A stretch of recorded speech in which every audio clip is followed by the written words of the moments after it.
All right, please, the Honorable Judge Holowitz presiding.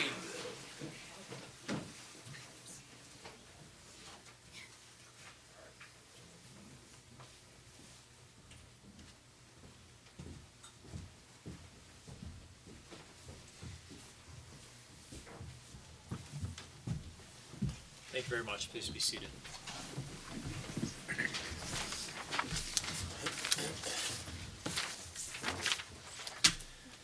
All right. Good afternoon, everyone. My name is Mike Holowitz. I'm the judge of this courtroom. I want to welcome you to the third round now of the mock trial competition here for 2014. We're going to start this round in a few seconds, but before we do, I'm going to ask my staff here and the other judges to go ahead and introduce themselves. I'm going to start with Deputy Fleming. He's our bailiff here today. Deputy. Tom Fleming, been with the Sheriff's Department now going on 9 years in March. Been in the jail the whole time, like the jail. Part-time job. What I do is to occupy my time when I'm not at the jail, I umpire high school baseball. Good luck, both teams. Right, and Senior Assistant Mona Armstrong. Thank you. I am Mona Armstrong. I'm a Senior Assistant Prosecuting Attorney here in St. Clair County, and I've been a lawyer for just about 20 years and spent most of that time in the prosecutor's office where I do try cases on a regular basis and have tried quite a few murder cases. So I'm very interested to see what you're going to be doing. I know that you've had a couple rounds now to get your feet wet and get your jitters out, so I'm very much looking forward to what you're going to be presenting here this afternoon. Thank you. Sheriff Donlin. Afternoon, I'm Tim Donlin, Sheriff of St. Clair County. I've been with the Sheriff's Office for 26 years, in the last 6 years as Sheriff. As Ms. Armstrong says, I look forward to watching the trial this afternoon. They always get better as the day goes on, so this should be excellent, so good luck. Mr. Davidson. My name is Mark Davidson. I'm an attorney. I practice here in Port Huron. I was sworn in as an attorney in this courtroom in 1975, so you can do the math. But I've had the pleasure of being a judge for this competition ever since it started, I think 9 years now. Look forward to it every year, and I'm never disappointed. So good luck to you. Thank you. Mr. Kelly. Good afternoon, everyone. My name is David Kelly. I am the law clerk for the Circuit Court Judges here in St. Clair County. I've been an attorney for about 4 years. I enjoy judging this mock trial competition every year, and I wish the best of luck to both teams. Thank you. And again, my name is Mike Holowitz. I'm a district judge. I'm actually a sitting district judge. My courtroom is just down the hallway here, and I work here out of this court building on a daily basis. My practice began basically in the practice of law about 20 years ago. I was an assistant prosecutor for St. Clair County for a few years. I then was a partner in a local law firm here, practiced mostly business law, and then came back to the prosecutor's office as chief assistant with Prosecutor Wendling and was elected to the bench about 4 years ago. And so that's basically my background in this. At this point, what I'm going to do is I'm going to go ahead and call the case of the people of Superior State, versus Sam Seaside. I'm going to call that case, and I'm going to ask the prosecution to introduce themselves. So go ahead. Thank you. May it please the court and members of the jury, my name is Natalie Curry, and today I am here on behalf of the people. Also, today I will be direct examining Devin Blast, as portrayed by Danielle Mackey, and cross-examining the defendant, Sam Seaside. Today I will also be delivering the closing statement. Also representing the people are my co-counsel, Ayla Starr and Brenna Besco. Today, Ayla will be direct examining Cameron Paul, as portrayed by Lauren Piatek, and cross-examining Parker D. She will also be delivering the opening statement. And today, Brenna Besco will be direct examining Casey Vince, as portrayed by Gabby Flynn, and cross-examining Ronnie Johnson. Thank you. Thank you very much. And would the defense like to place their appearances on the record? My name is Irma Santiano. I will be directing Samantha Seaside, portrayed by Megan Brzezinski, and I'll be crossing Devin Blast. Thank you. My name is Mark Hofsmith. I will be giving the direct examination of Parker D, who will be portrayed by Amos Prevet, and I will be giving the cross-examination of Cameron Paul. I will also be delivering the opening statement. Thank you. Hi, my name is Gwen Allen, and I will be direct examining Ronnie Johnson, portrayed by Maggie Schuler. I will also be cross-examining Casey Vince and delivering the closing statement. Great, thank you. All right, with that, are the people ready to proceed? Yes, Your Honor. Is the defense ready to proceed? Yes, Your Honor. Then the people may call your first witness. Your Honor, may I have I'm sorry, permission- opening statements, I'm sorry, go Your Honor, ahead. may I have permission to move freely about the courtroom? You do. Your Honor, may I move the podium? Yes, you may. Thank you. On May 23rd, a young boy rolls out of bed, excited for his day. He's not worried about what assignments his teachers are going to give him that day or what mom packed, what leftovers for lunch. He's excited for the party that night. He's doing 3 more reps of push-ups to look good for the girls.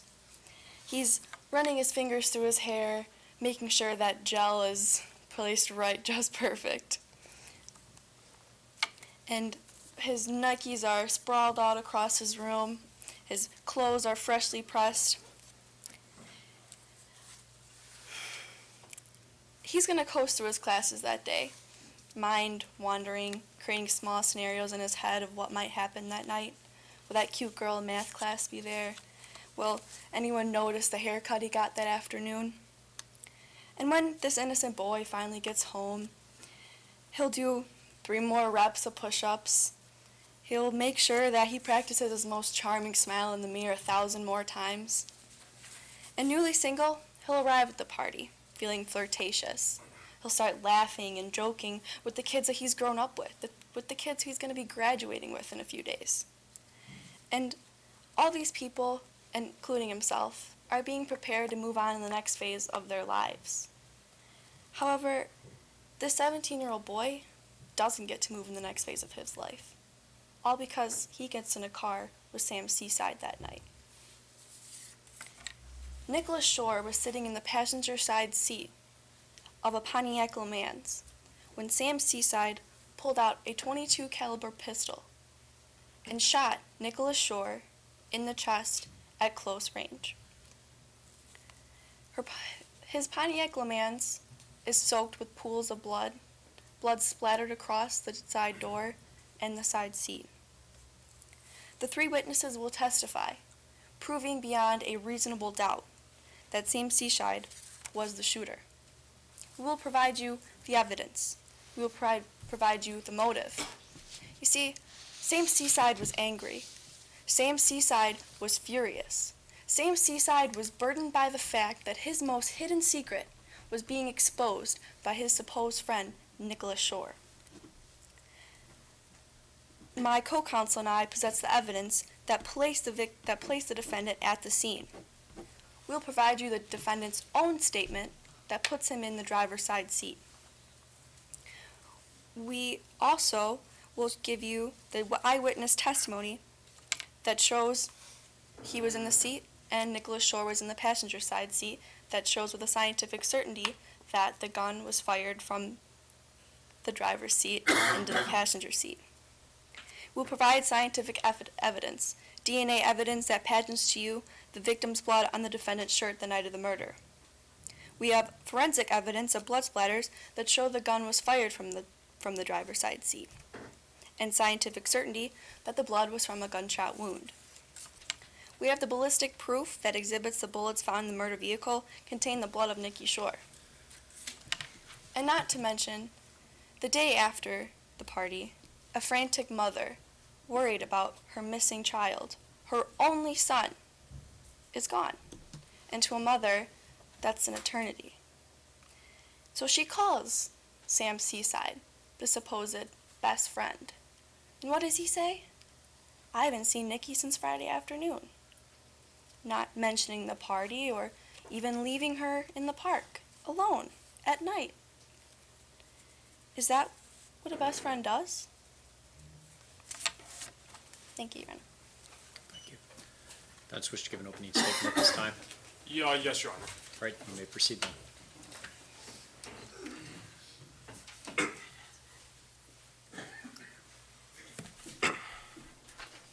Ladies and gentlemen of the jury, this case should have never been brought to trial. The situation at hand is a perfect example of the saying, no good deed goes unpunished. As of recently, Nikki has started to become a heavy drinker. Sam, being the good friend that she is, stayed sober the whole night of Nikki's disappearance because she was going to drive Nikki home safely after the party. Sam cared deeply about Nikki. Instead of Sam driving Nikki directly home, she drove Nikki and Joe to the park and left Nikki alone with Joe, who she thought would have kept her safe. I, Mark Huffsmith, along with my co-counsel, Irma Santiano and Gwen Allen, will be representing the defendant, Sam Seaside. You are here today because Sam has been wrongfully accused of causing the death of her best friend, Nikki Shore. In this case, the defense does not have to prove anything. The burden of proof rests solely with the prosecution. The prosecution must prove to you, the jury, beyond a reasonable doubt, all the elements of their case. This burden is extremely difficult to meet. If one element goes unproven, that is reasonable doubt. Until proven otherwise, Sam is presumed innocent. Today, you will be hearing from 3 witnesses. The first witness you will hear from today is Parker D., who is a forensic DNA analyst and bloodstain analyst and has more than 30 years of experience in his field. He will tell you about how all the blood found in the car was not from a bullet wound, but from a nosebleed or a sneeze. Also, the blood samples were not even conclusively shown to be from Nikki Shore. You will also be hearing from Ronnie Johnson, who is one of Sam's friends. She will tell you about how Sam and Nikki, they would get into fights, but they would always make up. She will also tell you how there was an irritation between Joe and Nikki. And lastly, she will tell you how Joe was the last person in the study, which is where the gun was kept, when the gun was last reported to have been. Finally, you will be hearing from Sam Seaside. Sam will tell you how she last saw Nikki at the park with Joe. She will also tell you all about her future and how she's going to go to college. She wouldn't do anything to jeopardize her chances of going to college. It doesn't even make sense that she would kill Nikki. They were best friends. They were like siblings. She wouldn't do anything to severely harm Nikki. After you've heard all the evidence set before you today, you will be left with 3 facts that the prosecution cannot dispute. The first fact is that there is no body. Without a body, how do we even know Nikki's dead right now? The second fact is that the gun was never found to be a direct match to the bullet found in the car. And the third fact is that there is 0 testimony from Joe available from Joe Turner. Without testimony from Joe, how can she be completely ruled out of causing the disappearance of Nikki Shore? These undisputed facts create reasonable doubt. And if you have that reasonable doubt at the end of this trial, the only verdict you can reach is not guilty. Thank you. Thank you very much. All right, with that, are the people ready to proceed with the first witness? Yes, we are, Your Honor. Go ahead and call your first witness. The people will call Devin Blast to the stand. All right, Devin Blast. Right hand. Do you swear that you'll testify within the rules of the mock trial tournament? I do. Have a seat, ma'am. Thank you. All right, you may proceed. Ma'am, will you please introduce yourself to the jury? Hi, my name is Devin Blast. Miss Blast, will you spell your last name for the court reporter? B-L-A-S-S-T. How old are you, Devin? I'm 19. Have you graduated from high school yet? I have. When and where? I graduated last May from Superior High. Did you attend high school with Sam Seaside and Nikki Shore? I did. We were best friends. We were like the 3 Musketeers. We were inseparable. Will you describe Sam and Nikki's relationship? Sam and Nikki, they had something I didn't have with them. They had a love-hate relationship, and they argued all the time, but... What kind of arguments? Well, They were sometimes heated. They never got, you know, punching, kicking. There was a lot of shoving, and sometimes I was really afraid one would hurt the other. How was Sam and Nikki's relationship recently? Recently, it's been getting worse.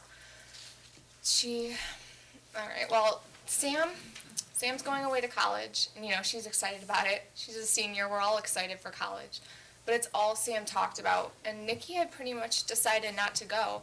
And she was always just he was talking about how pointless it was all the time. Was there anything else? Yes, Nikki started dating this girl, Jo, and it drove a wedge between Sam and Nikki. And even after Nikki and Jo broke up, things weren't the same. They couldn't get back to where they were. Were Nikki and Sam still hanging out as much as they used to be? No, Nikki started hanging out with other friends at school, and Sam really didn't approve of them, and I think it really irritated her a lot and hurt her. Did those issues come to a head sometime last year? They did. It really got bad when we went to a couple of back-to-back parties at the end of May. How many parties were there? There was 2 of them. When did the first party take place? The first one was right after prom. It was at Sam's house, and you know, we were all in the mood to celebrate, and it was just supposed to be a small group get-together, but word had got out that Sam's parents weren't home, and you know how seniors, you know, they show up. So it was a bigger party than she really wanted. Who all showed up? Well, it was a lot of Nikki's friends, the ones Sam didn't approve of, and she was really upset about it. Did you see the defendant during the party? I did. As I said, she was really upset in the beginning, but you know, I think she loosened up as the party went on, which I thought was good. And I saw her in the study with a bunch of people, and they had all gotten into the liquor cabinet, and Sam was doing tequila shots. Are you familiar with the defendant's father, Mr. Seaside? Of course I am. He's this real straight and serious guy, kind of like I run the ship, he's the captain. Does Mr. Seaside own a gun? He does, and Nikki actually did an impression of him, which was funny, until she pulled out the gun from the liquor cabinet. Was it Nikki who did this impression? Oh, I'm sorry, Sam. Was the gun loaded? No, the gun wasn't loaded. Someone had freaked out when Sam pulled the gun out, and she showed everyone that it wasn't loaded. But she also knew where the bullets were because she told us that she kept them in the desk drawer. Did Sam put the gun away? She did. Did Mr. Seaside ever find out about this party? Parents have their way of knowing. How did he find out? Well, the next day it was really bad. The gun went missing, so she was in a ton of trouble, and she was really upset. Was there another party after this one? There was. It was the next weekend, and it was at my friend Ronnie's house. When did you get there? I got there early because I was planning to stay the night and, you know, just hang out at Ronnie's house. What time did Nikki and the defendant arrive? Nikki and Sam, they came together, and they came later after the party really started going. How many people would you say there were? There must have been like 50 kids there. It was a huge party. Was there any drinking? Yes, there was. Was Nikki drinking? Well, Nikki being Nikki, she was a big drinker, and it was usual for her to be drinking a lot. Did that bother Sam? It bothered her a lot, especially when Sam was like, she was being loose and flirty, and Sam wasn't the only one bothered. How were Nikki and the defendant interacting? Well, I thought they seemed fine until Nikki probably had a little more than she should have, and she started talking about how Sam had been accused of plagiarism, and that was Objection, Your Honor. Under Rule 404B, evidence of past crimes cannot be used against a witness to prove character.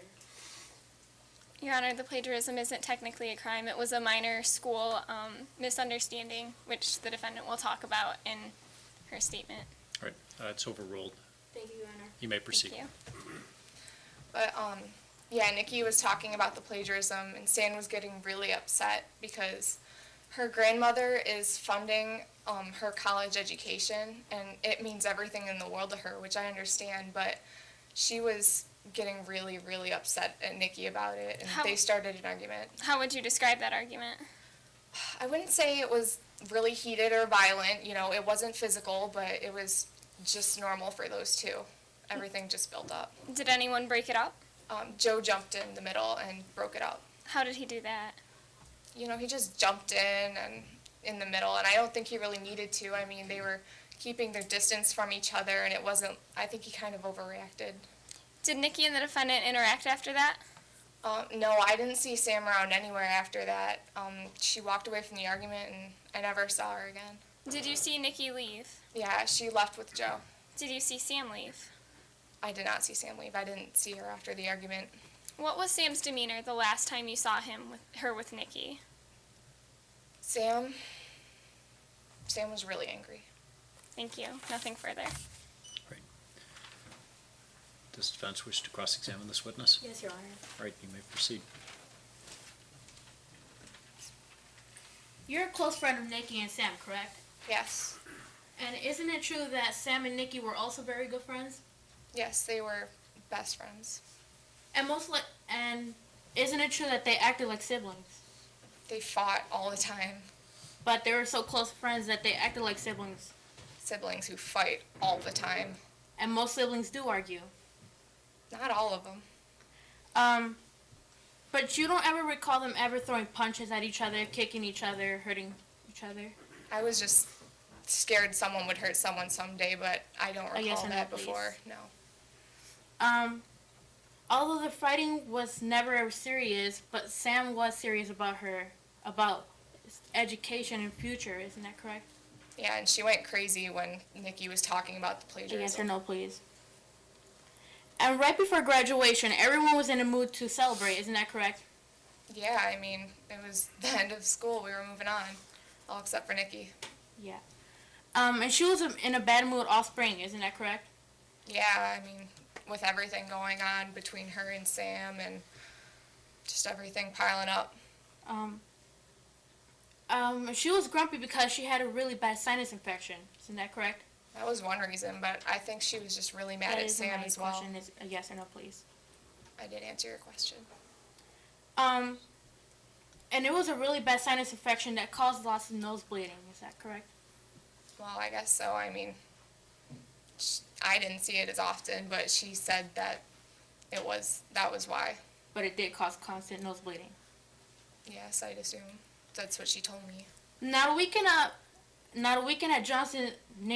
Ronnie Johnson's pre-graduation party, Nikki, as usually, was drinking a lot, correct? Yeah, that's just plain old Nikki. And because of the drinking, Nikki started saying private things between Nikki and Sam that were supposed to be kept confidential to other people, isn't that correct? Yeah, we'd promised, and Sam got really, really upset. And that caused an argument between the two, didn't it? Yeah, they broke out into an argument.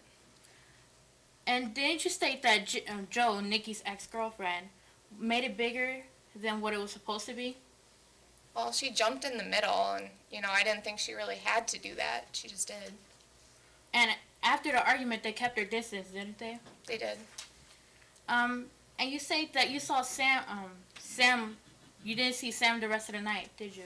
I didn't see her. I don't know where she went or who she was hanging out with, but after the argument, I didn't see her.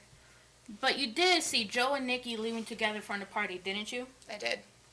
So what you're saying is that the last time you saw Nikki was leaving with Joe? The last time I saw Nikki, she was leaving with Joe, who was angry. And the last time I saw Sam, she was angry as well. No further questions, Your Honor. All right. Any redirect? No, Your Honor. All right, thank you. Thank you very much. You may step down. All right, the prosecutor may call their next witness. Your Honor, I'd like to call Cameron Paul to the stand, please. All right. Thank you.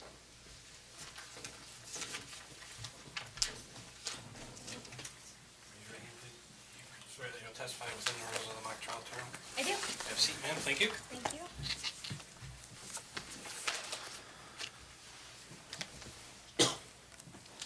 Ma'am, could you please introduce yourself to the jury? Good afternoon, ladies and gentlemen. My name is Cameron Paul. And will you please spell your last name for the courtroom? Paul. Are you currently employed? Yes, I currently work at the state laboratory. And what do you do for the state laboratory? I'm the chief crime scene analyst. I'm assuming you have to have some sort of degree to hold this position? Yes, I do. I have a Bachelor of Arts in criminology with a minor in physics. I got this degree from the University of Superior. I also have a master's, also from the University of Superior, in forensic science. What did you do after you obtained your degree? After I obtained my degree, I began working as a firearm and ballistic analyst. I worked as that for 16 years. Where'd you work after that?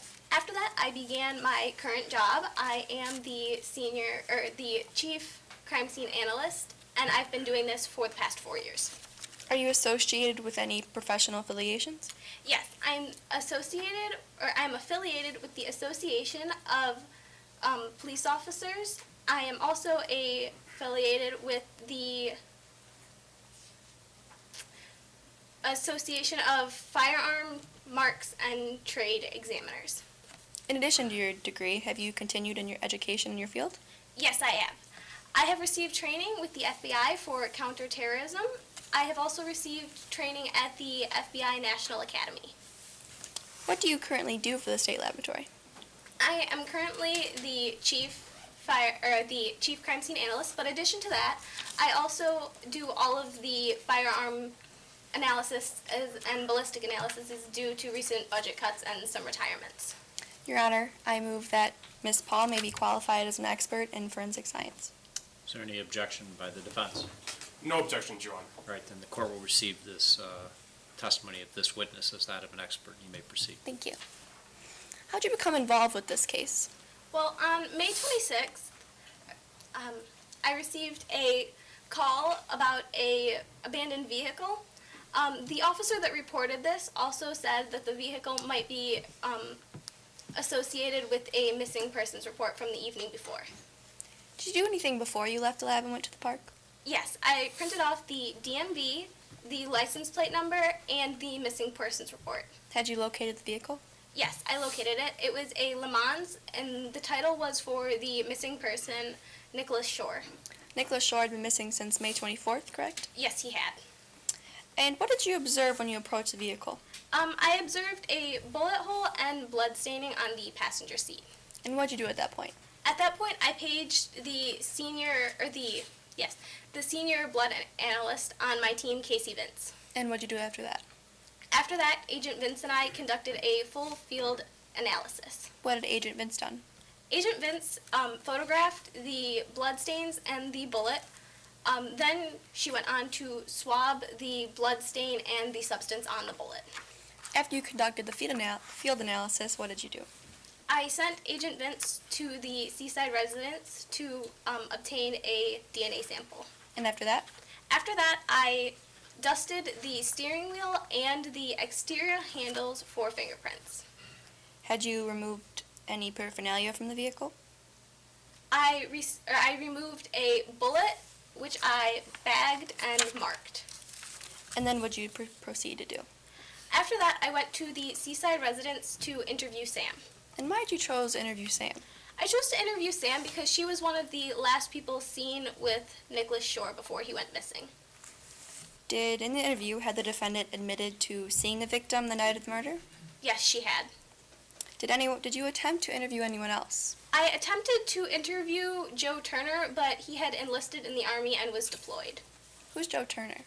Joe Turner was the victim, Nicholas Shore's ex-girlfriend. And what did you do after that? After that, I returned to my lab. What did you do when you returned to the crime lab? Once I returned to my lab, I did a ballistic analysis on the bullets. What were the results of the ballistic analysis? I found that the bullet found in Nicholas's car was a .22 caliber bullet. Ma'am, could you take us through the process of how you made that determination? Absolutely. As the chief crime scene analyst, I have to be familiar with all of the weapons in production, and at the state laboratory we have a repository of all of the weapons in production. So if we find a weapon or a bullet at a scene, we can shoot the weapons and compare the bullets. Were you able to make a comparison in this case? Yes, I was. Was there anything significant about this bullet? This bullet had 6 lands and grooves and a right twist in the barrel. Was there any damage to this bullet? Yes, there was. Near the tip of the bullet, there was some damage. What could have caused this damage? This damage could have been caused by hitting a bone or any similarly hard material. Anything else about the examination of the bullet that you found significant? There was blood on the bullet. Do you know what this bullet could have been fired from? This bullet could have been fired from a Harrington and Richardson revolver, the same make and brand of weapon that was reported missing from the Seaside residence. And why did you find this significant? I found this significant because it's kind of really coincidental that the weapon matched the bullet. Had this weapon been found anywhere else? No, actually, this weapon had been reported missing or stolen from the Seaside residence. Did you follow up on this? Yes, I did. I went to interview Samantha Seaside again. Then what did you do? After I interviewed Samantha again, I talked to her parents. What did the parents said? The parents said that they Objection, had... Your Honor, hearsay. I withdraw my question. Can I rephrase that? Sustain. Thank you, Your Honor. You may proceed. Thank you. So you returned to the Seaside residence, did you not? I did. And did you interview the parents? I did. And Miss Seaside's father gave me a box of .22 caliber bullets that were his for his gun and told me that it had been unopened. What did you notice about this box when you received it? It had been opened and 9 bullets were missing. Why is this significant? Because 9 bullets is the number of bullets in a full cartridge for a Harrington and Richardson gun. Did the defendant ever state that he shot the .22 revolver before? Yes, she had said that her father had taken her out to her grandmother's house to teach her how to shoot the weapon. Had you visited the grandmother's house? Yes, after receiving permission from the property owner, I went out and retrieved 3 bullets from a tree that Mr. Seaside had verified were shot from his weapon. Had you noticed anything about these bullets? They were very similar to the bullet found in Nicholas Shore's car. And what conclusion can you bring to that about this? That the bullets 2, 3, and 4 could have been shot from the same gun as bullet 1. Thank you, Your Honor. No further questions. Cross-examination. Yes, Your Honor. You may proceed.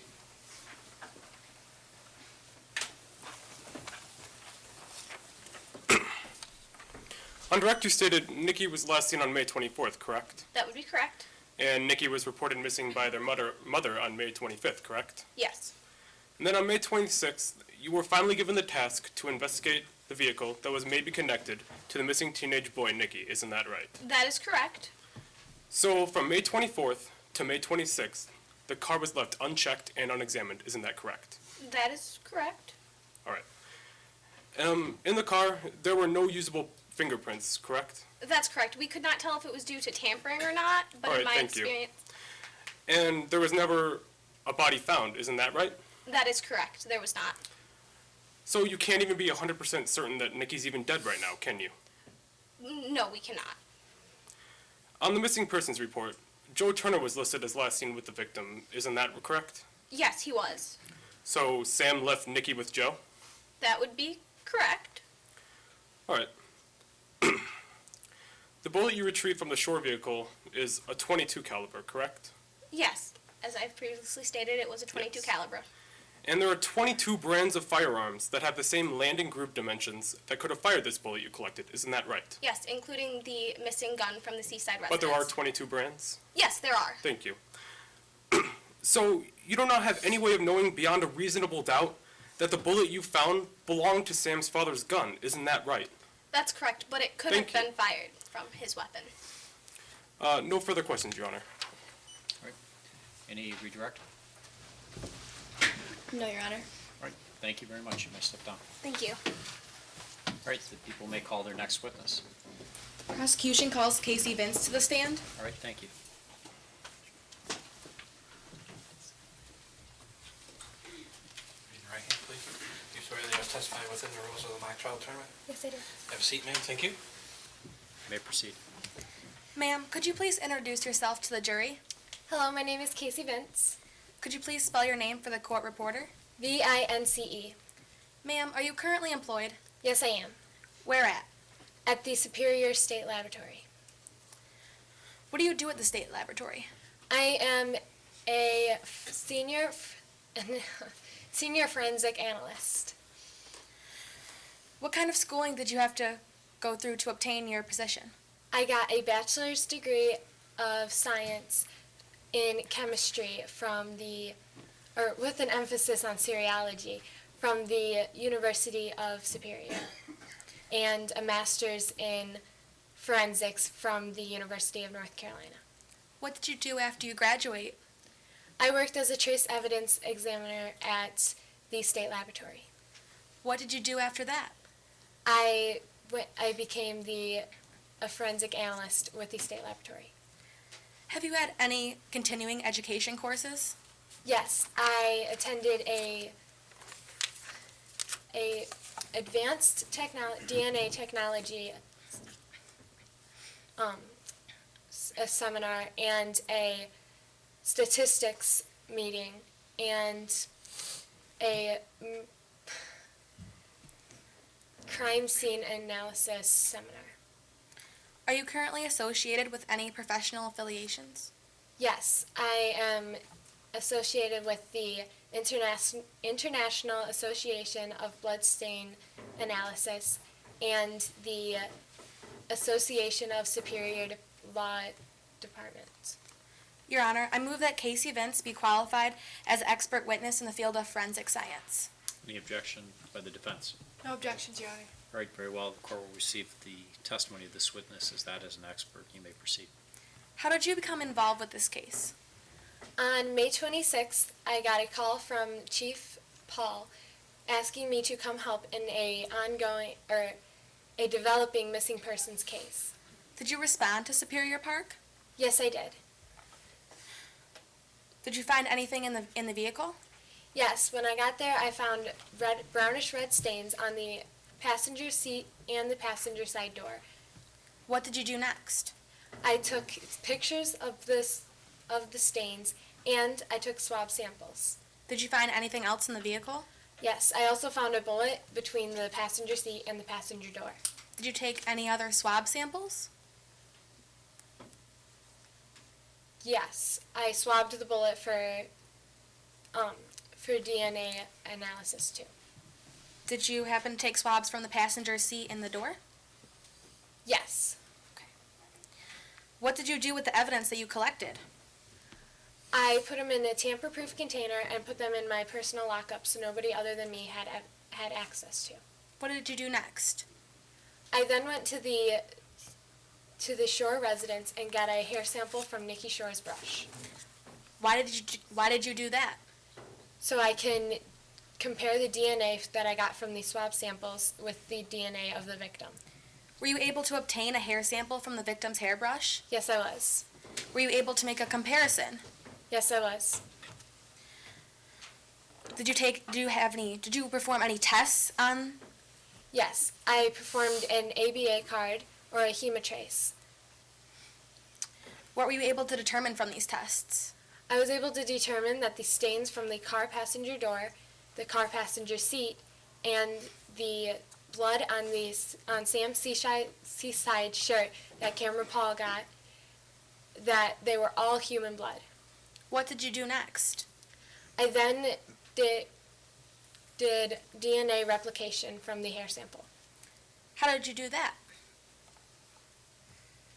I used computer analysis technology to replicate the DNA from one molecule of DNA to 2 exact replicas. After you finished DNA replication, what did you do next? I did DNA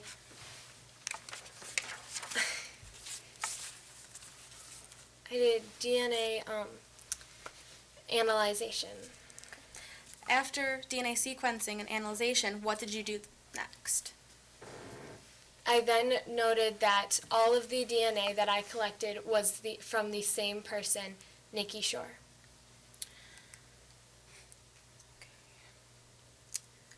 So the samples on Sam Seaside's t-shirt were also matched the sample from the victim's hairbrush? Yes.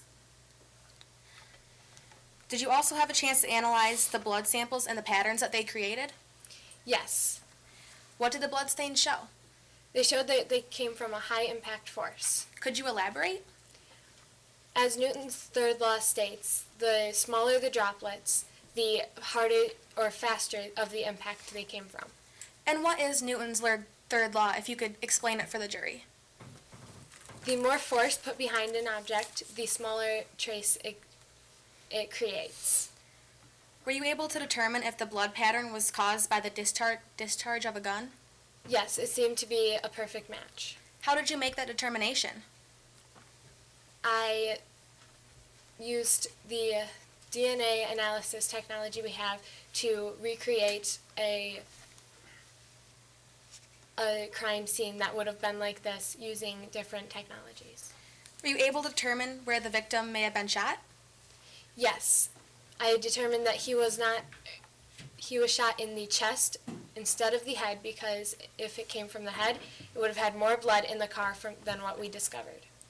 Did you determine anything from the bloodstain patterns on the passenger seat that led you to believe that it was a chest wound?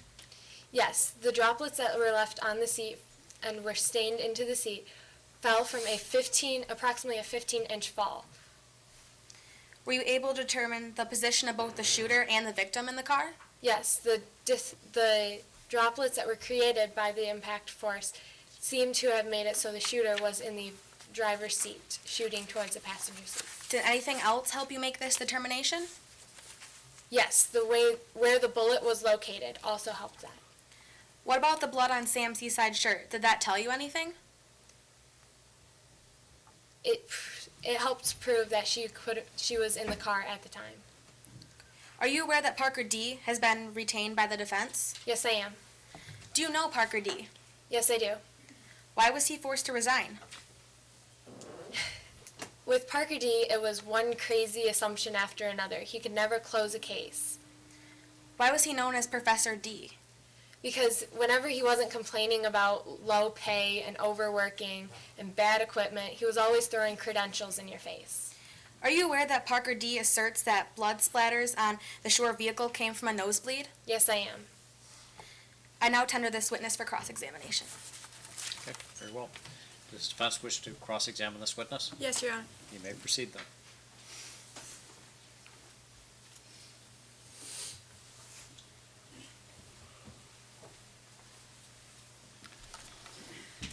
On May 26, 2013, you received a call from Chief CSA Cameron Paul, is that correct? Yes. And isn't it true that he then gave you instructions to proceed to Superior Park to fully process an abandoned vehicle?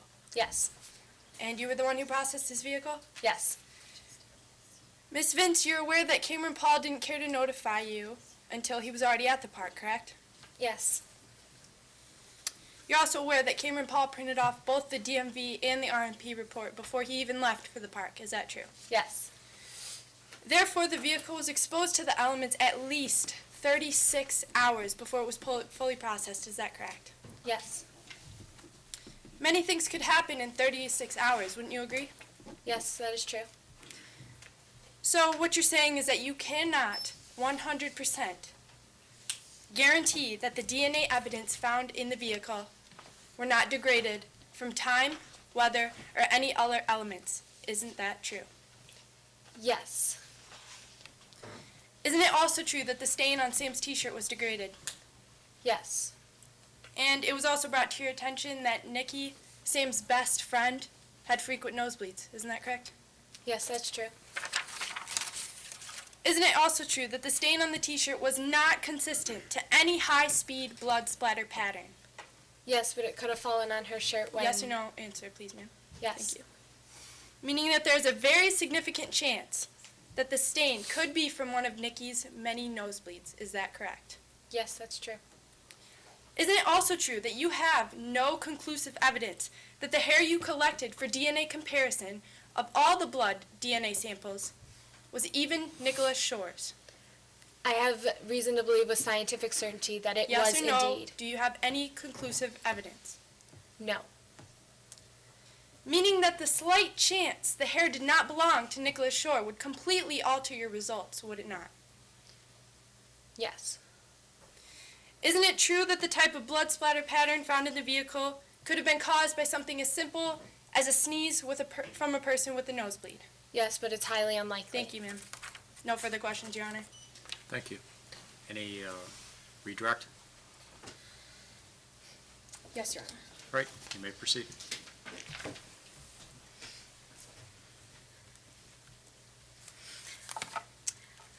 So, you obtained Nikki Shore's hairbrush from his home. Right. So most likely it was out of his bathroom, correct? Yes, his personal bathroom. Okay. So most likely Nikki used this hairbrush, correct? Yes. So in the hair, does the hair match? Hold on, just one second. Let's see. From the results, could you tell whether the DNA was human? Yes. Okay. So then the hair on the brush was from Nikki's, correct? Yes. And it was human. Yes. Okay. Thank you, Your Honor. Thank you. Does that bring up any further recross?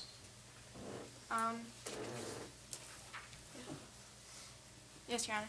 Right, you may proceed.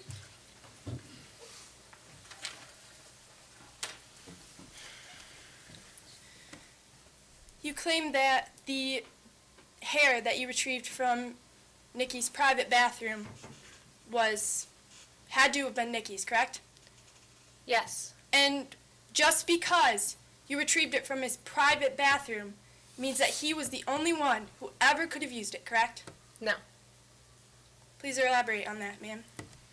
There are many possibilities that somebody could have used his brush, but it was highly unlikely that anybody did. Correct. But there's a possibility. About a 0.1% chance. And where are you getting this number, ma'am? With science, there's always a 99.9% certainty. We're dealing with two possibilities. I'm asking if you can be 100% absolutely sure that hair was Nicholas Shore's. No. Thank you. No further questions, Your Honor. Good, thank you. You may step down. Anything else from the people? No, Your Honor. People Super. rest. Thank you. All right, is the defense ready to proceed?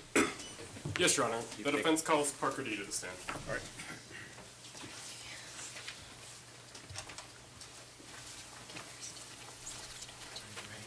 You swear that you testify within the rules of the mock trial tournament? I do. Have a seat, sir. Thank you. You may proceed.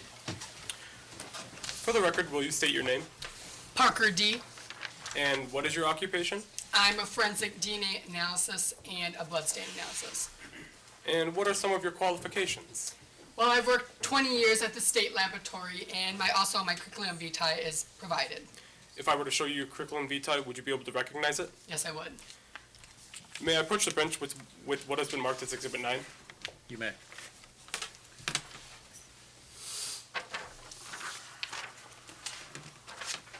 Let the record reflect I'm showing opposing counsel. It shall. May I approach the witness? You can.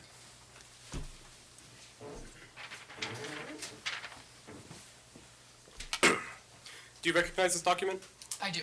Is it accurate to the best of your knowledge? It is. Your Honor, at this time, I move to admit Exhibit 9 into evidence. Its authenticity has been stipulated. All right, is there any objections by the people? Objection, Your Honor. We don't know what this says and what the credentials are of this witness. Did he show it to you? Did you have a chance to take a look at it yet? Yes, I did. All right, any response? I showed the document to the opposing counsel, so I believe they had a chance to. All right, I'm going to admit the document at this point, so it's going to be overruled. All right, well, what experiences have you had in your field?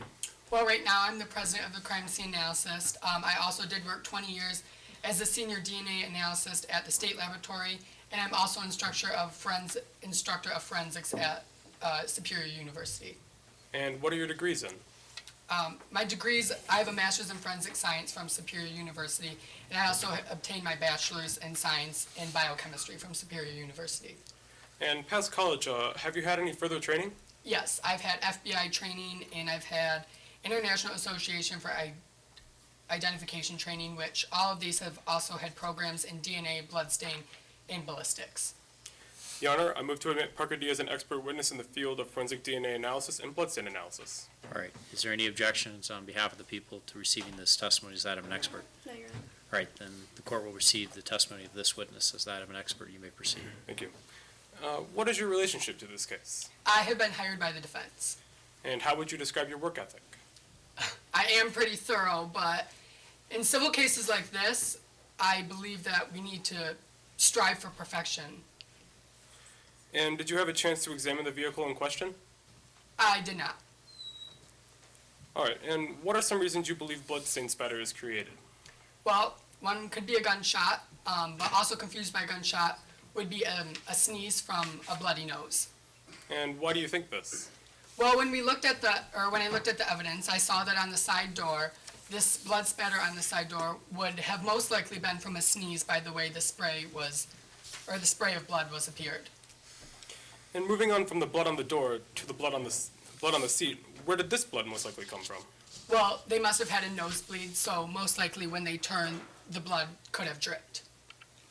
In your ultimate expert opinion, is any of the blood found caused by a gunshot? Not at all.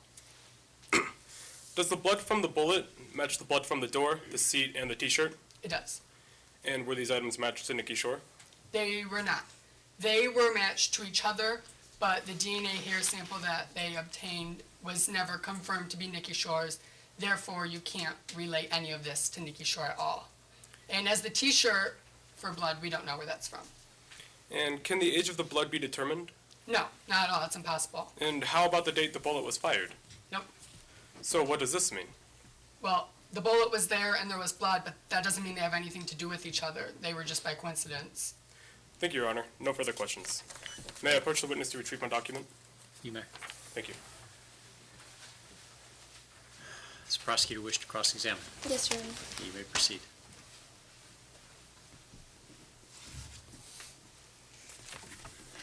Mr. D, were you paid by the defense to be here? I was. This is my job. And how much were you paid? $2,750, which is like average. No, thank you. Sorry. Do you testify primarily on behalf of the defense? Yep, I do. Thank you. Was that before or after you were forced to resign from the state laboratory?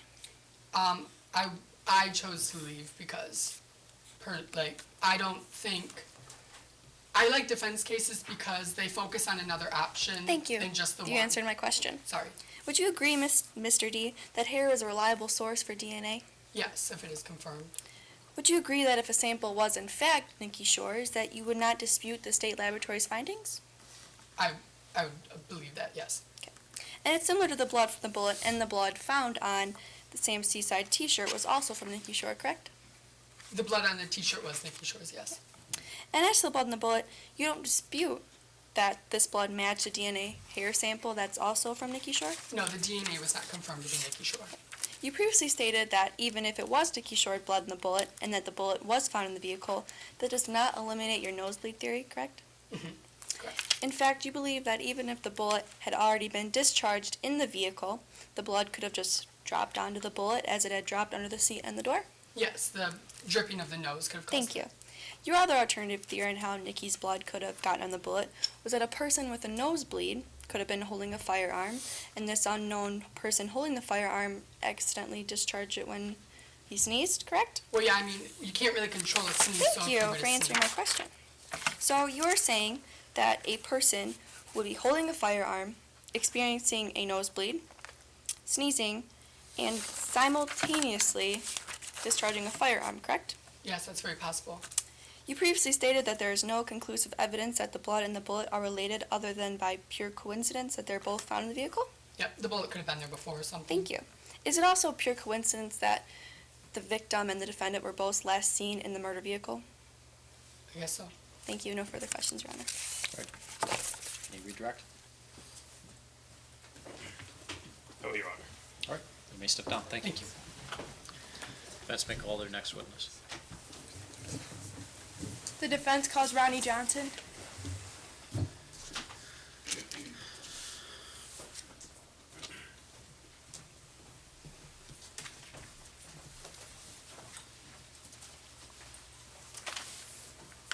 Right hand, please. Sure that you testify within the rules of the mock trial tournament. Yeah, I do. Have a seat, ma'am. Thank you. Please state your name, spelling your last for the record. Ronnie Johnson, Johnsson. How would you describe yourself academically?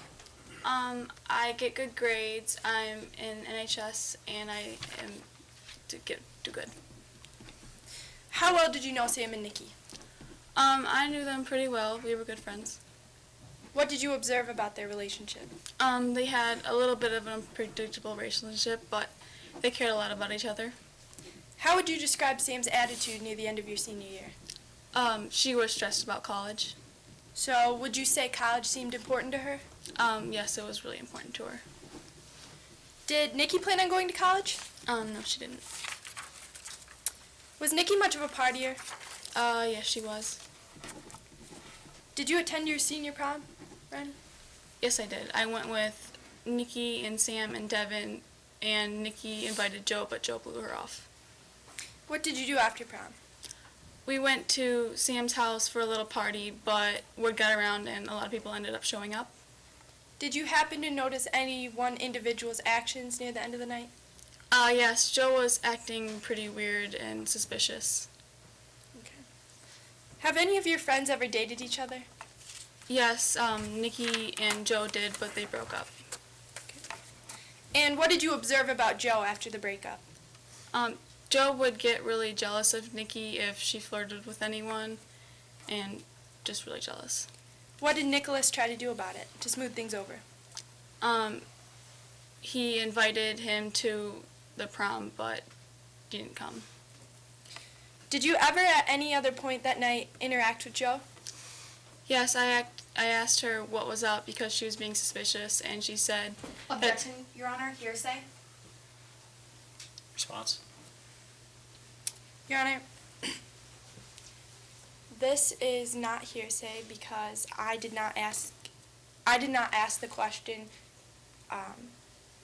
needing the response for hearsay, so that was not an objection to my question. The witness has simply said it on her own. Okay, well then what I'm going to do is I'm going to sustain the objection at this point. I'm just going to ask you to just go ahead and re-ask the question, okay? Thank you, Your Honor. Thank you, Your Honor. Did you ever at any point that night interact with Joe? Yes, I did. I asked Joe what was up, and Joe said that... Objection, hearsay. Your Honor, again, I didn't imply that I needed an answer of hearsay. The witness is just trying to say this herself.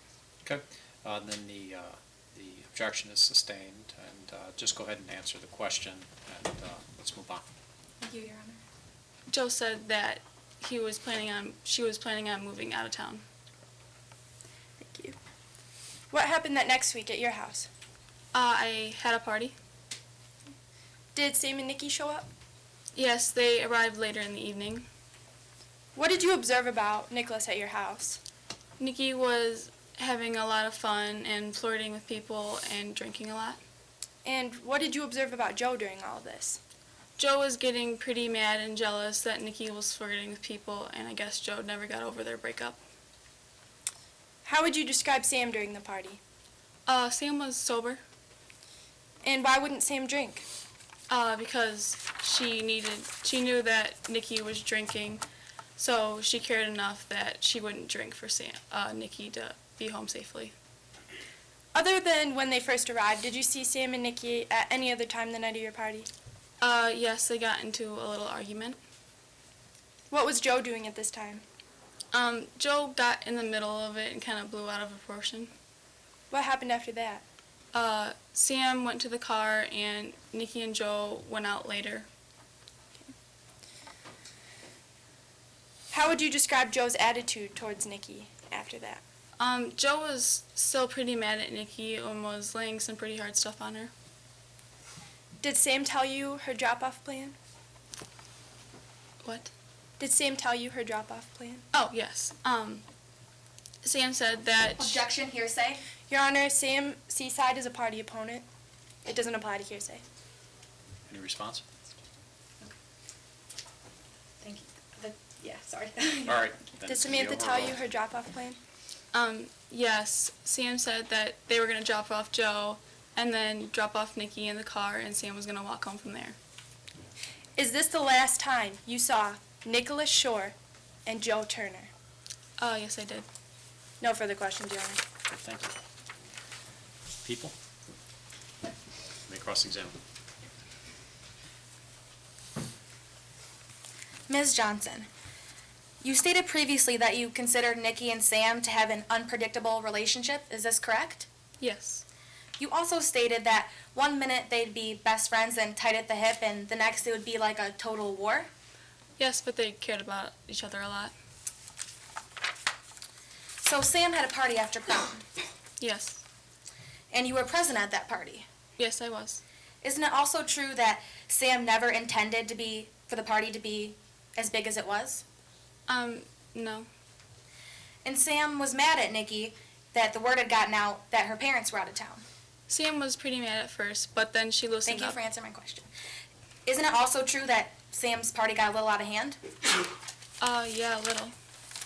And at some point during the party, Sam started doing an impression of Mr. Seaside, and you thought it was pretty funny because Sam's dad was a pretty serious guy? Yes. And isn't it true that you nicknamed him Sergeant Major Seaside? Yes. You were also aware that Mr. Seaside has a gun, correct? Yes. And during this impression, Sam was using the gun? I'm not sure. I don't really remember. You can't recall if he was using the gun? No, we were drinking, so. So just so I get this straight, he was doing an impression, but you don't recall whatsoever. What about the gun? Well, I don't remember. So you had a good time at the party after prom at Sam's house? Yes. And you decided to throw another party the next week, and you quoted it was a real blowout. Yeah, it was really fun. And you got the word out there was going to be a wild party at your house, is that true? Yes. Did people start showing up early at about 6? Yeah. Were your parents out of town during your party? Yes, they were. Was there alcohol at the party? Yes, there was. And that's why you wanted people to stay the night, because they were drinking, correct? Yes. Sam and Nikki came late together, correct? Yeah, they arrived a little bit later. And that surprised you that they came to the party together, correct? Yeah, they were a little mad at each other. And Sam blamed Nikki for getting in trouble when things got out of hand at her house from the party after prom? Yes. And at some point during the party, you saw Sam and Nikki get into an argument, did you not? Yes. You also saw Joe get in the middle of them and tell them to stop arguing, correct? Yes. And at some point, Sam heads out to Nikki's car with the intention of leaving, correct? She didn't leave though. But she left the premises, correct? Yes. And a little bit later, Joe walks out with Nikki to ride home with Sam? Sam? Yes. And you didn't want them to go because the party had just got going? Mm-hmm. Sam was already in Nikki's car, correct? Yes. And Sam was sitting in the driver's seat? Yes, she was. And you asked them where they were going? Yes. And Sam stated that he was going to drop off Joe and then take Nikki home and then leave her car there to walk home, correct? Yes. And Sam stated he was going to walk home because Nikki was too drunk to drive, correct? Yes. And you gave Sam a hard time about leaving. Yeah, just joking around. But Sam didn't appear to be in a joking mood. No, she was a little mad. And was Sam sober? Yes, she was. Would you agree with me that Sam was fed up about the whole situation? Yes, she was a little mad. Did Sam explain that she had to leave with enough time to get home before her parents got home? Yes. And isn't it also true that Sam was grounded and that she wasn't supposed to be out? Yes. And you saw Joe climb into the back of the car, correct? Yes. And Nikki got in the front passenger seat of the car, correct? Yes. And after they drove off, you never seen Nikki or Joe or Sam the rest of the night. Is that true? Yes, it's true. Thank you. No further questions. Right. Any redirect? No redirect, Your Honor.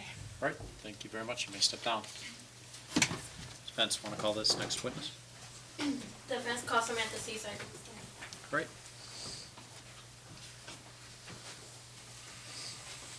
Raise your right hand, please. Do you swear that you'll testify within the rules of the mock trial tournament? I do. Have a seat, ma'am. Thank you. You may proceed. Please state your name for the record. Samantha Seaside. Where are you currently attending school? I'm currently attending school at University of Superior in my hometown. And why did you choose to go to college in your hometown? Well, since I didn't get enough financial aid and my parents can't pay for it, my grandmother is paying for it and she wanted me to stay in my hometown because of the conditions she has set up. And what kind of conditions are those? She has told me that I need to stay in my hometown and I need to stay out of trouble. And have you stayed out of trouble? Yes, but I've had a few bumps in the road. Like when I was working on a research paper, I didn't understand that I needed to cite the websites I got for the research. So. And how did your grandmother react to this? Well, my parents saw it as an issue that they could deal with, so they didn't tell her. Now, can you please tell the jury why you're here today? I'm here because I am falsely accused of the disappearance of my best friend, Nikki Shore. And when was the last time you saw Nikki? The last time I saw Nikki was in his car arguing with his ex-girlfriend, Joe Turner. Now, let's talk about the events that led up to Nikki's disappearance. What did you do on the evening of May 18th? On the evening of May 18th, I planned to go to prom with a few friends, Nikki, Ronnie, and Devin. And what did you guys do after prom? After prom, we went back to my place to have a small get-together, but a few more people showed up than that were expected. And what happened after the party? After the party, like a day later, my parents came home and they noticed a broken window, the liquor cabinet was broken into, and my father's gun was also missing. And was that all that was missing? No, some of his bullets were missing as well. And were you aware at the time of the party that the bullets and the gun were missing? No, I was not aware of that time. And were you aware that the window was broken? I wasn't aware of that either. And where was the gun and bullets? The gun was locked away in my father's gun cabinet in the study, and the bullets were in his desk. And where was the key to the locked cabinet and the desk? The key was on top of the gun cabinet in the study. And anyone at the party would have known this? If they took the time to actually look for it, it was probably easy to find. And why were people in the study? Well, that was where the only bathroom was on the first floor, so people were going in and out all night. Now moving on a bit, what did you do on the evening of May 25th? On the evening of May 25th, I went to Ronnie Johnson's pre-graduation party with Nikki. And what happened when you guys got to the party? When we got to the party, Nikki went off to talk to a group of friends and I went to talk to another. And what happened next? Well, later on, Nikki was talking about... Objection, Your Honor. This witness is giving hearsay testimony. Any response? I'm not asking for my witness to give a hearsay testimony is what she says. It was in her witness statement as well. Okay. With regards to what other people said, that would be hearsay, so at this point, I'm going to sustain the objection, so go ahead. Thank you, Your Honor. I'll move on. You may proceed from there. Did anyone try to intervene in the argument that Nikki and Sam got into? Well, Joe saw it as a bigger thing than it really was, and she got between us, and in doing so, hit Nikki in the face. And was he injured? He was holding his nose, so he looked like he was hurt. And are you aware of any blood spray? Well, since he was holding his nose, there could have been blood, but I didn't see any. Then what did you do? Well, Nikki tossed his keys at me, so I just took them and sat in his car. And when did you guys finally end up leaving? We left when Nikki and Joe came out arguing, but they stopped when they got into the car. And where did you guys go? I planned to take them home, but when Nikki wouldn't get out of his car, I just drove to the park, and they started arguing again, so I left. And why did you leave her there? Well, since Joe kind of had a thing for him, I thought Nikki was in no danger, so... So when did you last see Nikki? I last saw Nikki the night of Ronnie Johnson's pre-graduation party in the park, arguing with Joe Turner. And what happened the next day? The next day, his mother called me asking if I had seen him, and since I didn't know how his mother would react to Nikki being at the party and drinking, I said I haven't seen her since Friday afternoon. And how did you feel when you found out that your best friend was missing? I felt destroyed. Like, you don't expect this to happen to you. It's things that happen on TV. And after the phone call, what happened? After the phone call, an investigator came over asking me questions. Objection, Your Honor. This witness is giving hearsay testimony. Move on. Right, sustain. Thank you, Your Honor. Did they ask you any questions? They asked me. Objection, Your Honor. This witness is giving hearsay testimony. I'll move on. Right. Thank you. Just testify to what you remember, not what other people said, okay? Okay. All right, you may proceed. Did they collect any evidence from you? They collected the pair of pants and the T-shirt I was wearing the night of the party. And can you tell us anything about the shirt that they collected? Well, it was my favorite shirt. I wore it a lot, especially when I was with Nikki. It's kind of a hand-in-hand thing. And one last question. Did you kill Nikki Shore? I would never kill my best friend. We've known each other since elementary school. We were like brother and sister. I can't kill a family member. No further questions, Your Honor. Thank you. People wish to cross? Yes, Your Honor. You may proceed.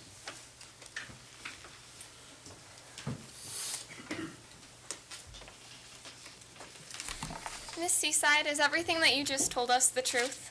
Yes. Do you consider yourself to be an honest person? Yes. Do you always tell the truth? Well, everybody tells a lie, so no. You didn't tell your parents that you were going to Ronnie Johnson's house, did you? No, I didn't. So you were untruthful with your parents the night Nikki went missing? Yes. In fact, you didn't even have permission to go to that party, did you? No, I didn't, but it was a party that everybody had to go to. You had to sneak out when they left and get back before they got home, didn't you? Yes. You were in fact accused of plagiarism, were you not? Falsely accused of plagiarism. But you were accused of plagiarism. Yes. And you did serve probation by volunteering as a teacher's aide as punishment, did you not? I did.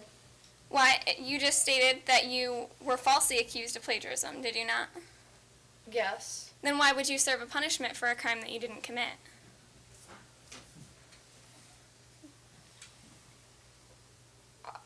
I don't know. Truthful doesn't include lying to your parents or plagiarizing, does it? No. You said that Nikki brought up the plagiarizing and was sharing it at Ronnie's party, didn't you? Yes. It could cause you to lose your funding for college through your grandmother, could it not? It could. And college is very important to you, isn't it? It's important to a lot of people. You got into an argument with Nikki over this, didn't you? A small one. You told Nikki to shut up because he was drunk. Well, he was. You lunged at him to get a hold of him to try to make him listen to you, didn't you? Yes. He swung at you when you did this, didn't he? He did swing.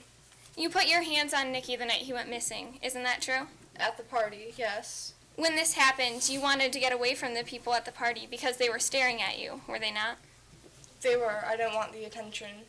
You could have left the party at that point, and you were considering it, but you decided not to.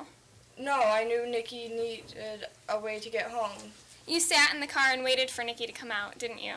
Yes, because I'm a good friend and wanted to drive him home safely. You also stated that when Nikki came outside and went toward his car, he was with Joe, right? Yes, he was with Joe. They were arguing. They weren't very happy with each other, were they? No, they weren't. Your testimony is that Joe got into the car with both of you, isn't that true? Yes, he did. Joe didn't come to the party with you and Nikki, did she? No, she didn't. In fact, you arrived with just Nikki in Nikki's car, correct? Yes, I did arrive with just Nikki. If Joe didn't come to the party with you and Nikki, and they were arguing and not very happy with each other, why would Joe ask Nikki for a ride home? I would have no knowledge of that. Your contention is that someone broke into your house, broke a window in the study, and took your father's gun. Is that true? No. I didn't say anybody broke into my house. Are you familiar with the statement that you gave on July 15th, 2013? Yes. In line 122, you said, "I tried to tell them that somebody probably broke in and stole it." Did you not? Yes. So your contention is that someone broke into your house, broke a window in the study, and took your father's gun, correct? It's a possibility. This unknown person and the gun haven't been found, have they? No. Is it also true that your dad keeps the gun in a locked cabinet in the study? Yes, he does. And he hides the key to that cabinet above the trim on top of the cabinet and keeps the other key on his ring? Yes. You stated that only two things were broken the night of your party: the window and the dining room cabinet where the liquor was kept. can you please restate that question? Yes, I apologize. You stated that the only two things broken were the window in the dining room and the cabinet where the liquor was kept, correct? Yes. So the person who broke the window in the dining room and took the gun would have also had to search around and find the key on top of the cabinet to unlock the cabinet and take the gun. Is that true? Yes, but there were a lot of people. Thank you. You've answered my question. You weren't even aware of the broken dining room window until after your parents came home on Sunday, right? Right. And when Mrs. Shore called your house on Sunday looking for Nikki, you didn't think to tell her about the party or about leaving Joe with Nikki, did you? I didn't know how she would react to him being at the party. So you didn't tell her? No. It was only after the police officer came to talk to you on Sunday that you decided to tell the truth?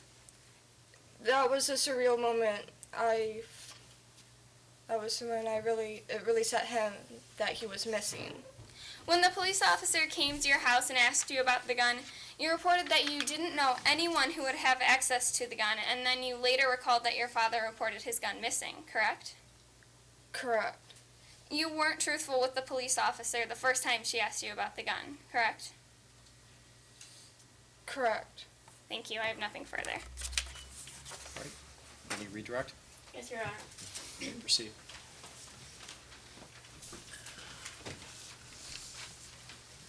When you left Nikki at the park, did you think he was in danger? No, I thought he was safe. And if you would have known that he was in danger, would you have left him at the park? No, I would have stayed with him no matter what my parents would do. No further questions, Your Honor. Any further cross-examination at this point? No, thank you, Your Honor. Right, you may step down, thank you.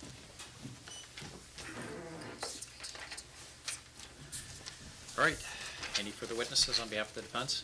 No, Your Honor. All right, with that then, we'll move into closing argument. Do the people wish to give the closing argument? Yes, Your Honor. You may proceed. Thank you.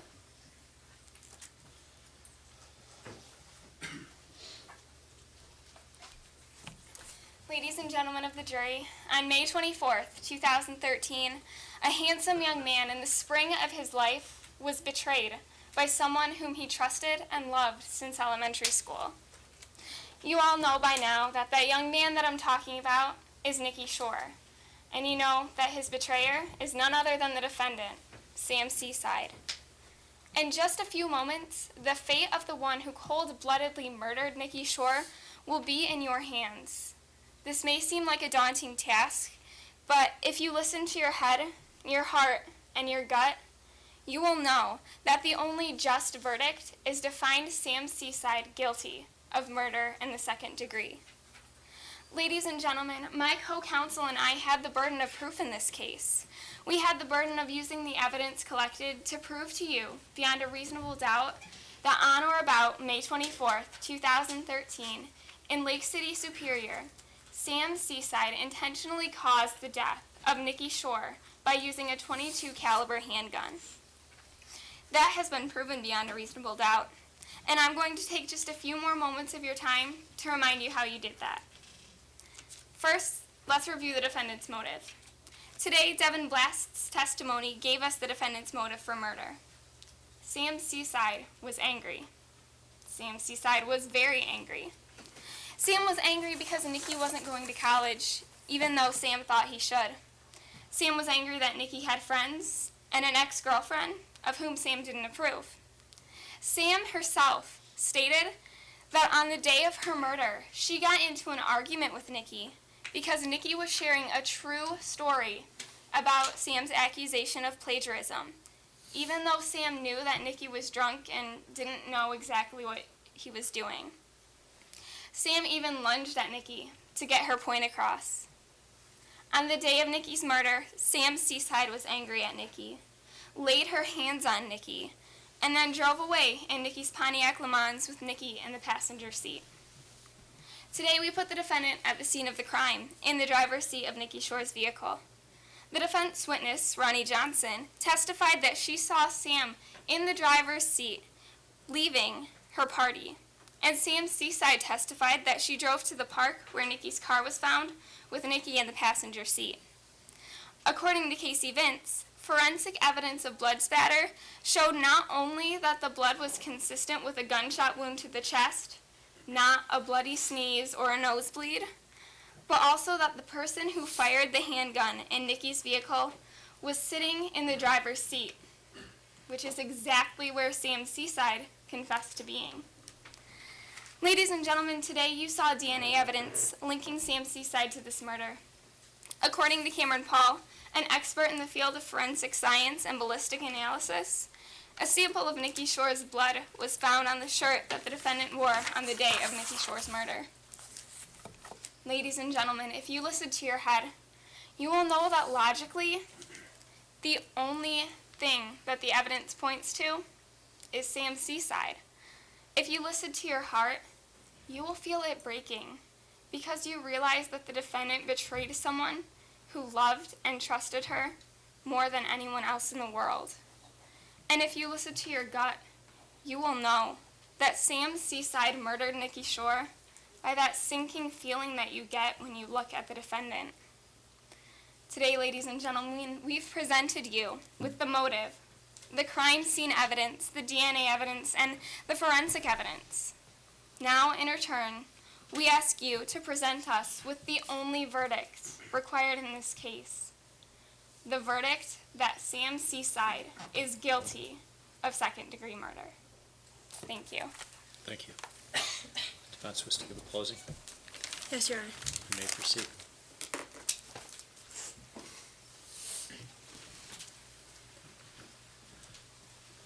Good morning.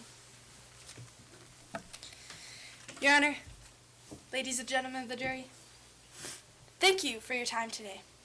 However, I regret to inform you that your time has been wasted with a case that never should have been brought to trial. What you have witnessed today are 6 witnesses who all have provided evidence to support the only clear possibility in this case. Samantha Seaside had absolutely nothing to do with the disappearance of Nicholas Shore. The prosecution attempted to point a finger at Sam Seaside by the fact that a gun was stolen from her home, without realizing there are 3 fingers pointing right back at them. The prosecution simply blamed Sam because she was the easiest option.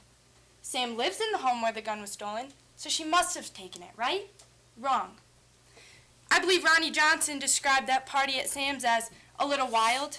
Sam never even touched the gun that night, meaning there are many other suspects that have been overlooked by the prosecution. The prosecution's assertion of the ultimate issue cannot be proved beyond reasonable doubt because they're missing a rather large part of their case, a body. Part of the elements of their burden of proof is that Sam Seaside knowingly caused the death of another person. The prosecution has failed to prove either of these because how can Sam have caused the death of another person when she didn't kill anyone? Because, ladies and gentlemen of the jury, you can't prove something that didn't happen. The defense has disproved everything against Samantha, and still, the prosecution won't accept that there's nothing left to prove. The fact is, all Samantha wishes is to have Nicholas back, and for this nightmare to be over. The only thing that Samantha Seaside is guilty of is being a great friend. My final point is that there is no testimony from Joe Turner. How can Sam be pinned with an unjust, guilty verdict beyond reasonable doubt when Joe Turner cannot be present to provide her information on the disappearance of Nikki Shore? How can you completely eliminate Joe Turner, listed as one of the last people seen with Nicholas Shore, as a possible suspect?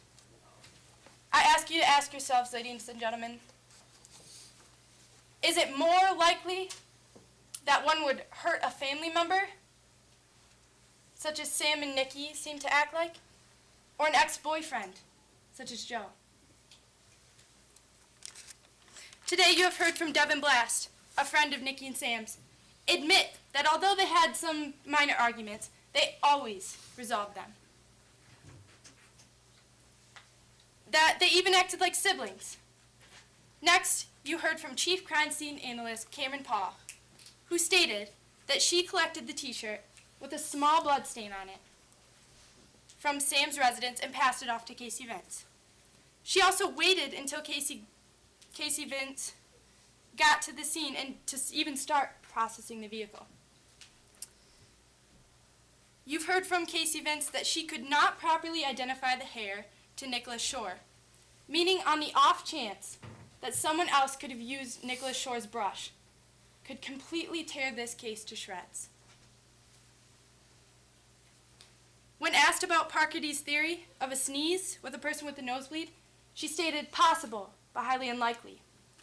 With all due respect to Ms. Vince, highly unlikely are what most of her facts are beginning to look like. Ladies and gentlemen, what is easy isn't always right.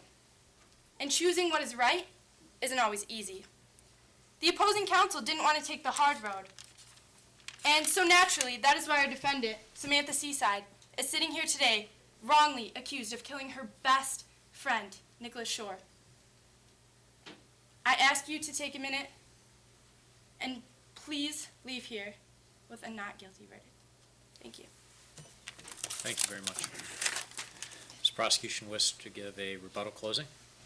No, thank you, Your Honor. All right. With that then, the case is complete. We're going to take a few minute recess for the judges to come together and do some scoring. We'll be back out in a few minutes with our comments. Thank you very much. Rise, please. You don't even know, like I was going to tell you. This is too late. Sorry, it's okay.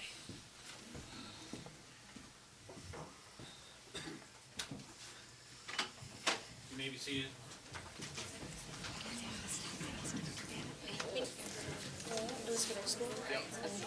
Yep.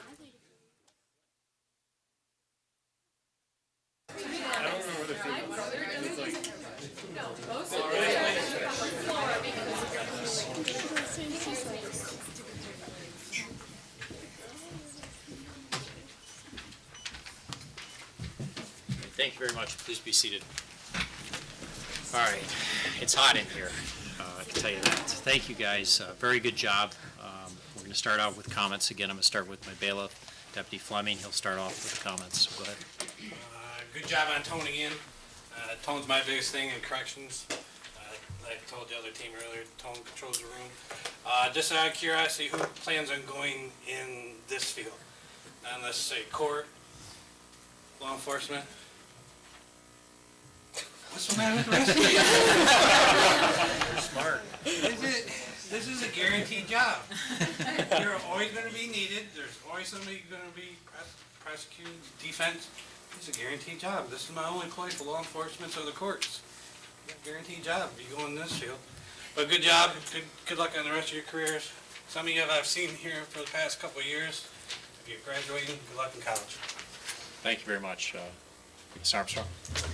Well, everybody gets to let out a big exhale. You're done. Now you get to relax and enjoy all that hard work and what it brings to you. You were very impressive, I have to say. We were commenting in the back, and I just really appreciate all of the hard work and effort that you've put into this problem and case. And there was a few things that happened, and I know at this point it's like, well, whatever. But in case you go on to other regional or statewide tournaments, there were a few things that happened that I just was really impressed by. I think it was, Mark, in your opening, you detailed, the 3 things that were undisputed facts. I thought that was very effective. Natalie, in your closing, we went back there, I called you the mouse that roared. I almost stood up and applauded after your closing. I thought it was very impressive. And what was interesting about the dynamic here, Gwen had an awesome closing also, but this dynamic almost matched real life, because prosecutors, we can't really get in there and get too aggressive because it doesn't kind of fit with our role, whereas defense attorneys can be more like that. And that's kind of what happened here. You were, a little bit louder and you were more assertive with what you were saying, but Natalie, you also had us mesmerized by what you were saying, and you weren't looking at your notes. Neither of you really were relying on your notes. You had eye contact, you were facing us. So it was just very very impressive. Just a couple things to mention, to keep an eye out for in the future. Know why you're objecting, and it's okay to withdraw an objection. There was one point I think you objected and there was a response and you were like, oh, okay. Well, they're allowed to do that, and it's okay. It's okay to say, well, I withdraw the objection. I've done that a lot in real life, where I object because I think it's one thing, and then when you hear the response, it's actually something else. So it's okay to withdraw an objection. Know why you're objecting, so that when the argument comes out, you can respond to it. There was a couple times that there were some objections that were sustained, but then it came out anyway. So it's okay to keep pushing. I mean, if at some point the witness has to be instructed, which I think the judge did, to say you just can't get into that, it's okay to assert your issue. There was just a couple opportunities where I think there could or should have been some objections for unfair extrapolation. I think it was the witness who said 0.1%. And I think we all went, wait a minute, I don't remember reading 0.1%. So, there was a little bit, I have to say both sides did it. There were a few opportunities where there was some unfair extrapolation. When you were talking in your opening about the haircut and the gel and all of that stuff, I said, I don't remember reading that part either. So, but I think it's actually good that you took this problem and you owned it and you did what you needed to do to get it presented. And you absolutely did an awesome job. So thank you very much, and good luck. As Deputy Fleming said, for some of you who might be going on, good luck in the future, and I hope to see some or most of you back next year if you choose to do it again. Sure. Well, great job. I only talk about the witnesses because of my job, and that's what I enjoy in being in the jury. I don't ask questions. I'm not a prosecutor or defense attorney, but I do a lot of testifying. So I'll give you my 2 cents on the witnesses, and just a great job. Danielle, great job. You were telling a story. You were smiling. You were looking at the jury.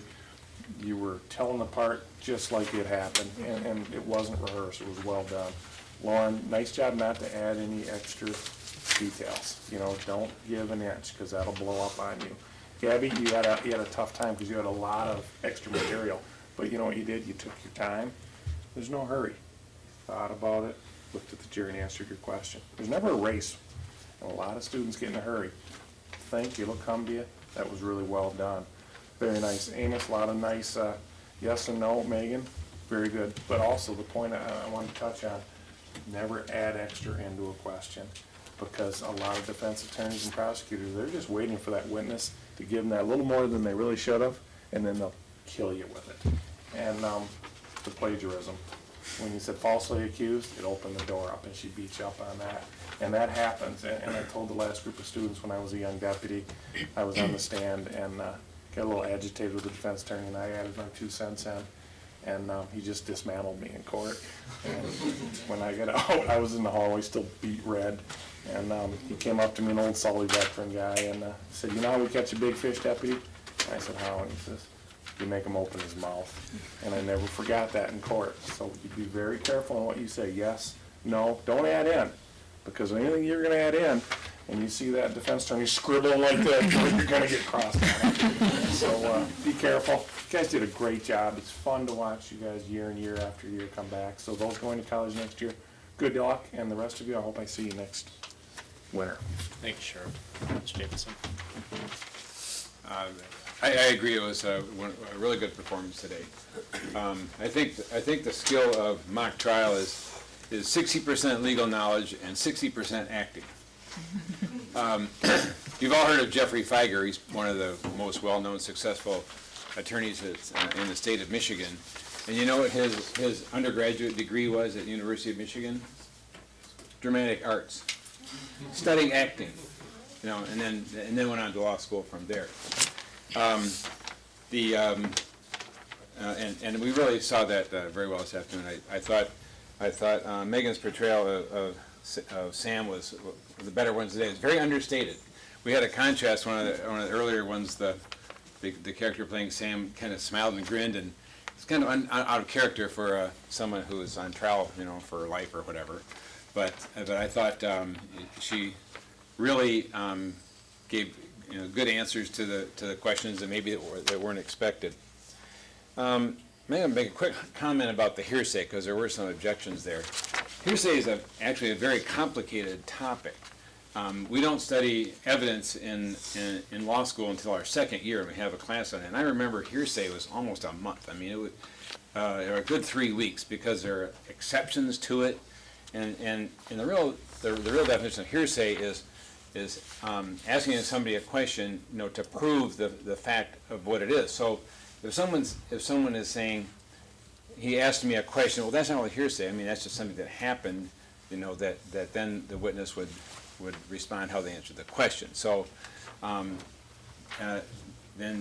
the other thing, so I mean, don't get too hung up on that. And again, I agree that if your objection is being sustained, there's no problem saying objection withdrawn. You can just say that and save face. The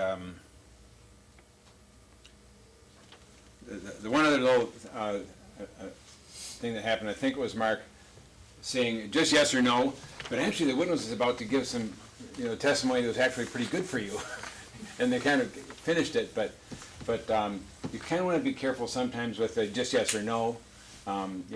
Sometimes you can do that by asking the question, is it true, and is it fair to say? But sometimes you want to let them go ahead and give their whole answer. I've often thought that the way to win a jury trial is to have the jury like you better than the other attorney. So sometimes if you get kind of too aggressive, and too combatant, that can kind of alienate the jury a little bit towards you. But again, I mean, that's part of the job. The other thing that kind of bothered me was that the prosecution had a lot of photographic evidence that I thought it would have been a good idea to put those in. Most of the other rounds earlier today, they were doing that, but again, I mean, that's just, you're trying to allocate your time the best you can. So if you thought your time was better off, asking the question, then that's your strategy, and that's fine. So congratulations. I hope you do well. Thanks. Thank you, Mr. Davidson. Mr. Keller. Thank you, Judge.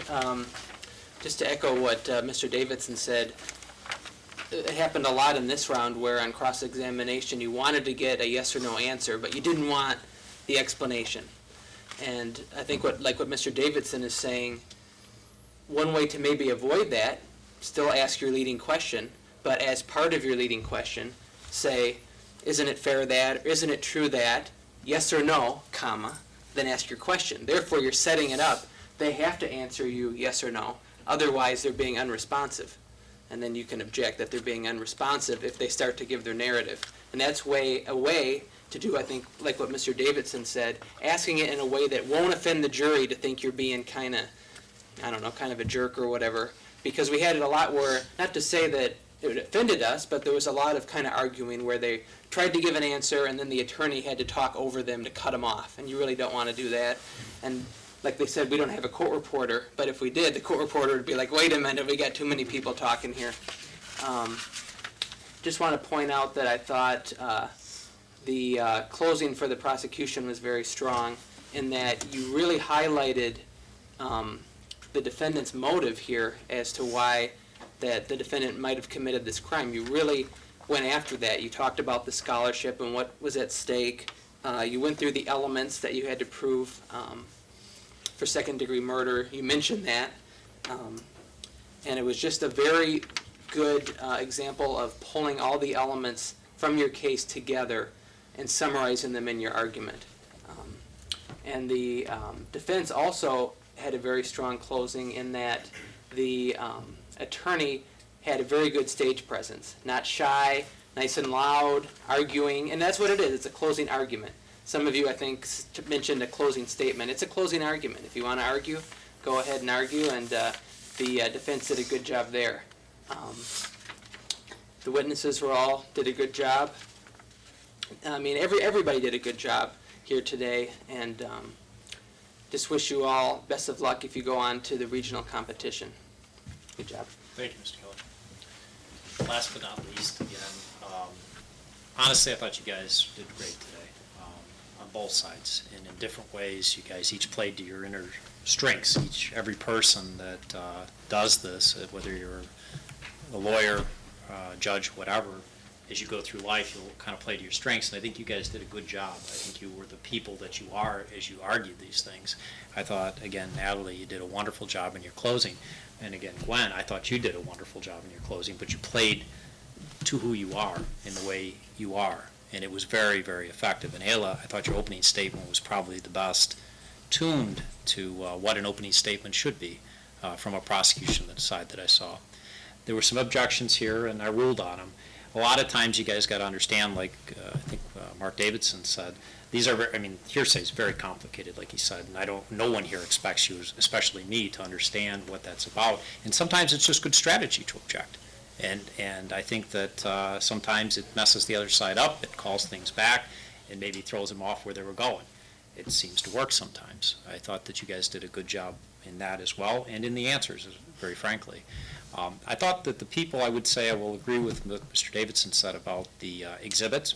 One other thing to think about in that is that some of your expert witnesses were hanging out there trying to figure out what the terms were that they were testifying to. And a lot of that, frankly, is in that little exhibit that they would have probably had in their hand.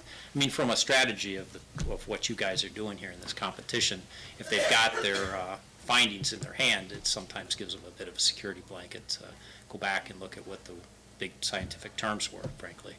And I think I would have liked to have seen those admitted, at least some of them, and probably they should have been as you guys go on.